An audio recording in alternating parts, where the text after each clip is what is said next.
from the rectory at Sacred Heart in Manawa. Thanks for joining me today. One of the things that I've been doing, I guess, we've been doing as parish staff is making visits to some of our parishioners. You ask, well, you can't do that. We're staying at home. Well, we've been doing a couple things. I think it might have been 3 weeks ago, maybe 3 or 4 weeks ago, just before Easter.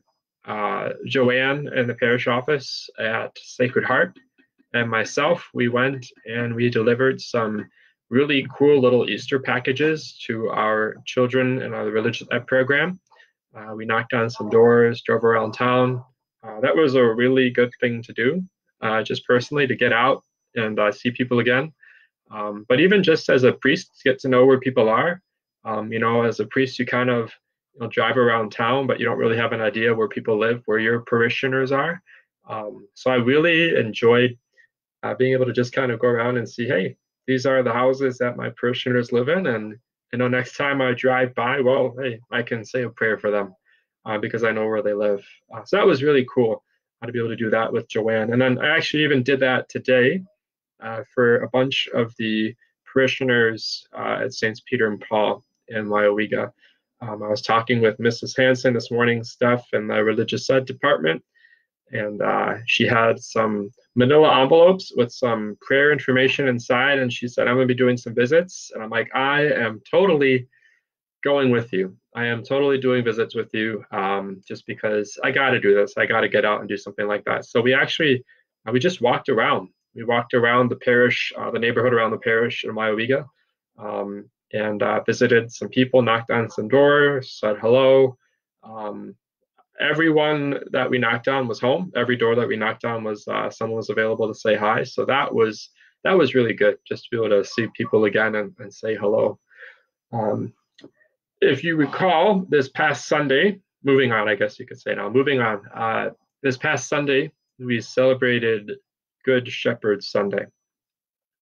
Good Shepherd Sunday is a feast in the church that is holds a certain type of special. It means a lot to me. Good Shepherd Sunday means a lot to me, and its meaning has been deepened for me in the past 2 years as a priest.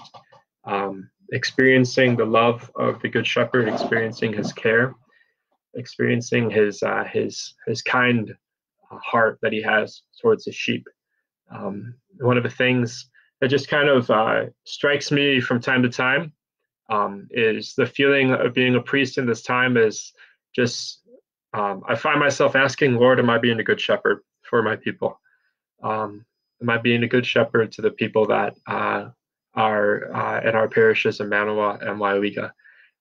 And I'm sure that every one of us can relate to this in our own way. But we sometimes can think of this time that, wait a minute, I'm not able to do what I was doing before in the same way. And just the fact that there's like a change in routine, the fact that there's a change in how things have normally happened can lead to what I remember a priest calling the 3Ds: despair, despondency, and discouragement. Despair, despondency, and discouragement. And those three things can settle in. Those three things I've experienced, and in some degree or another, within the last 3 or 4 weeks or so. There's just a different reality to this whole time of being a priest in a parish. It's certainly different, but at the same time, just trying to make the most of it. Things aren't the same, and the fact that things aren't the same means that there's like just a little emotional turmoil that you experience on all of this. And reflecting on Good Shepherd Sunday, as it relates to these 3Ds, despair, despondency, and discouragement, has me asking the question of what voices am I listening to in my heart? What voices am I hearing? What are the different emotions, or what are the different mental states that I'm kind of giving into at this time?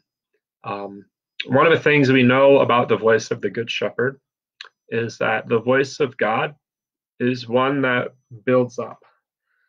The voice of God is one that encourages, is one that strengthens, is one that supports, is one that pulls us through.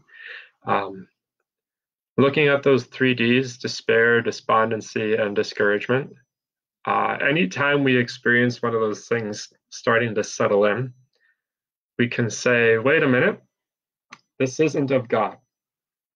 This despair, this mental state, despondency, whatever it might be, isn't of the Lord. This is not the voice of God speaking to me. So in faith, we can reject those voices, those thoughts, those mental states, and we can recenter ourselves back into the love of God, back into the heart of the Father, the heart that Jesus himself reveals to us in his person, the heart of Jesus, revealing to us the face of the Father, the love of the Father. So in our own way, all of us have been experiencing different things in this time.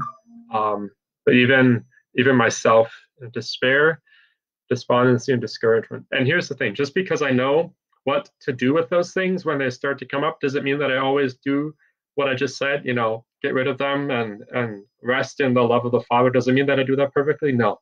But that's the thing about being a Christian, is that we don't do it perfectly, but we try. And we continually know that in all of us, God is with us. He's near us. He doesn't leave us. He stays with us, and he is close.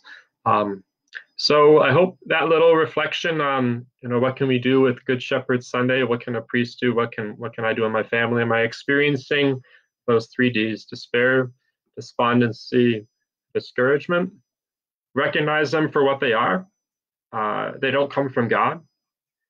Reject them. And then in faith, return back to the reality in my heart that I'm loved, that the Lord is with me, that he cares for me, and that he leads me through all of this. I've been doing it, to a greater or lesser degree. Probably have had more practice in these past 5 weeks than normal. But it's a good thing for us to be able to do all the more. It's just living in the heart of Jesus, living in the heart of God, and recognizing his tender care and mercy that he has for us as the good shepherd. We're the sheep. We hear his voice and we follow him.